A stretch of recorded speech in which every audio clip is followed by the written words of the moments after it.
either stick with the straight pin box or have it rotating now on top of the kingpin as opposed to the bed. That's a different way of doing it. I really love the way they did that, and a lot of my customers really like that. What's the general weight differential between the standard pin box and the standard Gen Y, if there is such a thing? How much more weight are we talking here? I believe the Gen 1, I haven't looked at it recently, it was like right up to 24K, I thought it was. It's large. No, how much max? Extra weight. Does it add? What's the weight? Oh, that it adds to it? Yeah, what's the differential? Yeah. How heavy you get that thing? Because I'll bet there are people who are close to their like gross vehicular weight as it is, and they don't need like extra. Correct, right? So now you have to carry your regular vehicle are probably 60 pounds plus the 60 of your regular straight pin box. So you're limiting both of those to going to 110 pound hitch. So it's relatively the same. Yeah. It shouldn't make much difference there for your bed capacity. That should be between the two. But yeah, the bed size, that's the big one, because I've never really seen them in the shorter beds, and I've always wondered that, because it would bring your cone pretty close to the cab of your truck. You don't want to break your window. Yeah, you're 6.5 or 8 foot bed with the Goose application.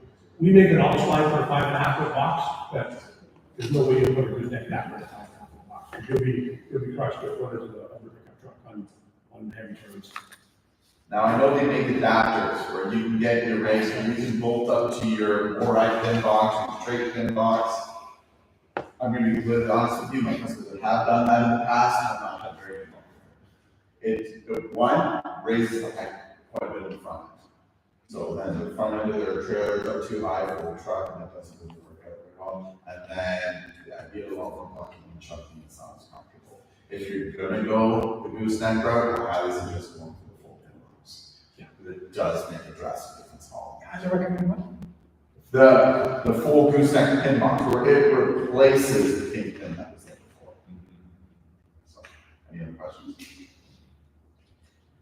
But hooking up to it, as the gentleman talked in the video, you almost have to be bang on to hook up to a gooseneck on that X1. So, if your wife is very good at getting you to back into a campsite and back into your trailer, you're good. One of the ones I saw recently was a pool noodle trick.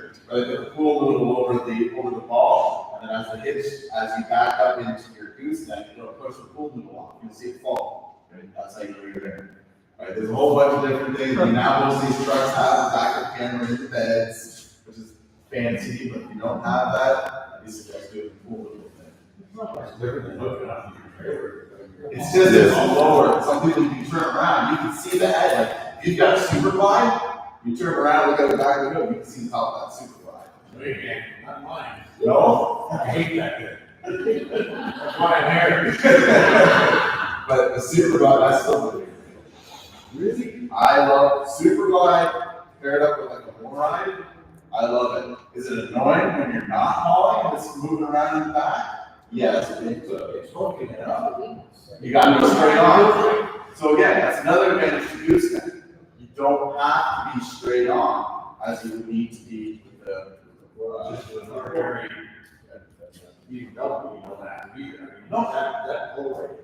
It's only the pull rate, which is your automatic pivoting pitch, right?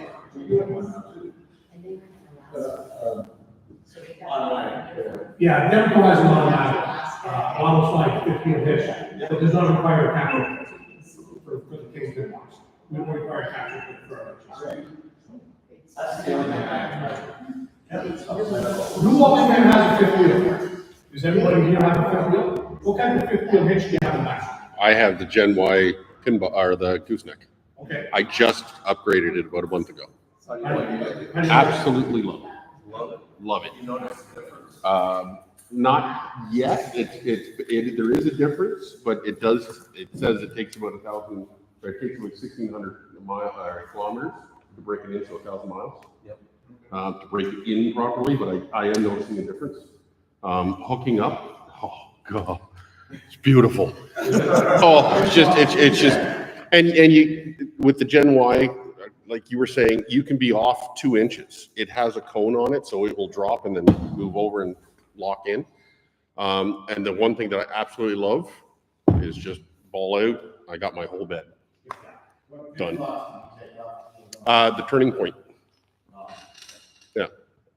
But it was easy enough. I called Jayco and I said, what do you guys recommend?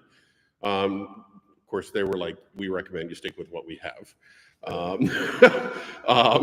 Yeah, exactly.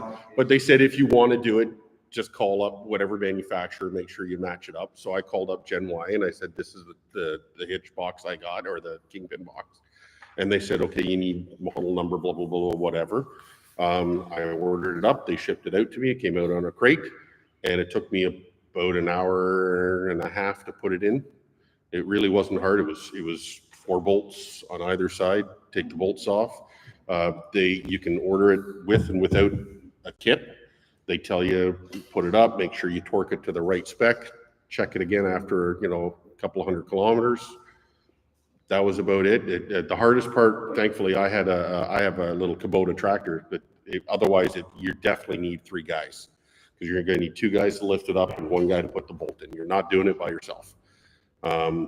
If you have a forklift or a tractor or something, you can do it, and that's what I did. I ratchet strapped it to the tractor and then I lifted it up into place. That was the hardest part. So, Yeah. What type of fifth wheel hitch did you have prior to the? So I actually I bought a new truck and I ordered it through Ford. So they just sent the generic Ford fifth wheel. I think it is. Yeah. Do you notice any difference in the ride? Oh yeah, I do. The height is exactly the same. That wasn't different. Actually, it's a little taller. Shouldn't say that. With the fifth wheel, I had about 2.5 inches. Now I got about 3.5 inches. So I got a little bit more clearance. But yeah, I've noticed the difference. I still know I do want to still upgrade the truck a little bit. But yeah, I noticed that there is quite a difference in the ride. You have more space for that too. Huge. Yeah. Yeah. Like I purposely bought the truck with the 8-foot bed because I like space to put stuff in and whatever. But now I bought the B&W the ball. So it's just lift up, lift out, it locks into place and it's done. Where did you place the ball? Did you place it with 5? So I bought the truck and it comes with, I bought it with the the fifth wheel prep pack. And so it came with because all the new trucks, they come with a puck system. And so whether it's Ram, GM, it doesn't really matter. The fifth wheel adapter just goes and there's 4 holes and it just locks in and then you just lock it into place. So B&W makes, that's the one that I happen to buy. They make an adapter that it just uses those holes. Nope. They recommend it over top the axle. They do make an adapter that will bring it, I think, 2.5 inches or something back. 5 inches? But with an 8-foot box, I didn't need it. Yeah, I don't need it. Yeah. You would need that if you're one of the shorter boxes and stuff like that. Because it really depends, if we look at that momentum out there with the nose cones rounded on the front, right? 6.5-foot box, that one might be okay. Same thing like if you had the little HT, you'd be fine with that matter. But once we start talking about getting into something like that, Pinnacle, North Point, where you've got that larger, broader cone on the front of your fifth wheel, you definitely need something moving forward. It's also a wide body, so which means when you go to turn left or right, it's going to bring that closer to your cab.